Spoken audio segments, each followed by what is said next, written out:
Students welcome to education hub. আজকে তোমাদের MS ওয়ার্ডে কি করে চটজলদি একটা রেজিউমে তৈরি করবে সেটার একটা নমুনা তোমাদের দেখিয়ে দেবো। তার জন্য তোমরা গুগল খুলবে, গুগলে গিয়ে একটা সাইট ওপেন করবে, সেটার নাম হচ্ছে টেক গুরু, TECH, টেক গুরু, GURU, techguruplus.com। এই সাইটটা ওপেন করবে, তারপর techguruplus.com-এ ক্লিক করবে। ক্লিক করলেই দেখবে এখানে বিভিন্ন ধরনের টেমপ্লেট তোমাদের দিয়ে দিয়েছে। একটু তোমাদের ভালো করে দেখাই। এখানে দেখো marriage biodata template, marriage biodata modern, CV resume template, cover letter for resume. তো আমার ধরো কোনো একটা রেজিউমে বানাতে হবে বা সিভি বানাতে হবে, সেখানে গিয়ে ক্লিক করবে। ক্লিক করলে দেখো বিভিন্ন রকম টেমপ্লেট তোমাকে দিয়ে দিয়েছে। সেখানে গিয়ে ডেসক্রিপশনে গিয়ে দেখবে তোমার কীরকম টাইপের রেজিউমে বানাতে হবে বা বায়োডাটা বানাতে হবে, সেটার যেরকম প্রয়োজন সেটার পাশে ডাউনলোড বাটনটায় ক্লিক করে দেবে।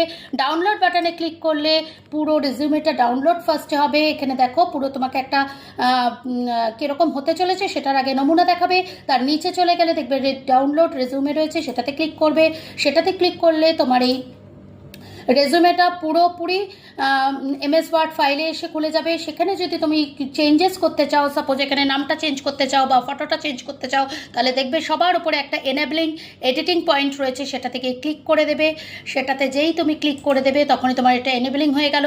এবার এনেবলিং হয়ে গেলে তুমি যে কোনো কিছু নাম, সাপোজ এখানে নামটা আমি চেঞ্জ করতে চাই, চেঞ্জ করে PINKI, পিঙ্কি সাহা নামটা লিখতে চাই, সেটা দেখো এখানে আমি করে নিতে পেরেছি অতি খুব সহজভাবেই। তুমি যদি মনে করো এখানে পিকচারটাও চেঞ্জ করবে, তাহলে পিকচারটাও চেঞ্জ করে নিতে পারবে, তোমার নিজের পিকচার ইউজ করতে পারবে। এছাড়া পুরো ডেটাটার মধ্যে যে কোনো জায়গায় তুমি মডিফিকেশন করে বায়োডাটা তৈরি করতে পারবে। এই রকম বিভিন্ন রকম ট্রিক্স শেখার জন্য যদি আমার কাছে ক্লাস করতে চাও তাহলে অতি অবশ্যই আমার সাথে যোগাযোগ করো। Thank you very much. Next tricks নিয়ে আবার নেক্সট ভিডিও করবো। আজকের মতো এখানেই থ্যাংক ইউ।